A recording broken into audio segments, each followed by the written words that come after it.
White Fang by Jack London. Chapter 3. The Attack. Henry was stirring the beans over the fire when he heard the sled dogs suddenly snap and growl. He looked over the flames and saw them scatter around the fire.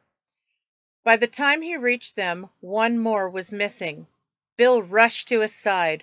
"Frog's gone," Henry said, "and he was the strongest of the bunch." Bill looked out into the darkness, searching for movement or eyes too close to camp. The pack of wolves started to howl again, sending the sled dogs into further panic. The wolves were all around the small camp. Bill knew they were surrounded. They were in a great deal of danger. "Looks like we won't be sleeping very well tonight," said Bill. Henry and Bill took turns keeping watch and sleeping.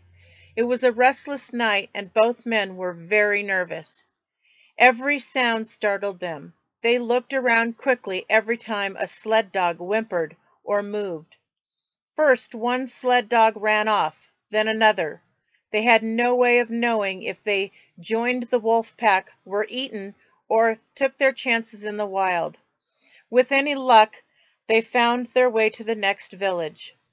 The red dog from the wolf pack was the first one to jump toward the fire. The other wolves once again followed her lead. They took turns running at the men, trying to knock them down. Henry and Bill held their ground. They grabbed sticks from the fire and swung them at the attacking animals.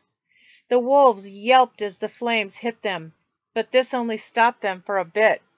As the night wore on, they came in closer and more often. Each leap toward the men was met with a swing of the club. Bill shot the rifle at one of the wolves, but missed. He thought better about wasting another bullet. Their last. In the dark, Henry moved the burning logs into a circle.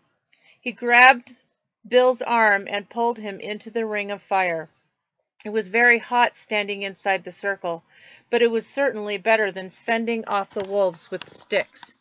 The starving animals continued in their attempts to reach the men, but the flames pushed them back every time.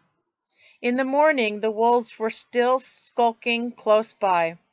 The last two sled dogs had run off, and the men were now alone. The red dog stood farther back. She watched the wolves circle the men or leap at the fire. She seemed to know that something would happen soon. Either the men would try to escape or one of the wolves would make it across the fire.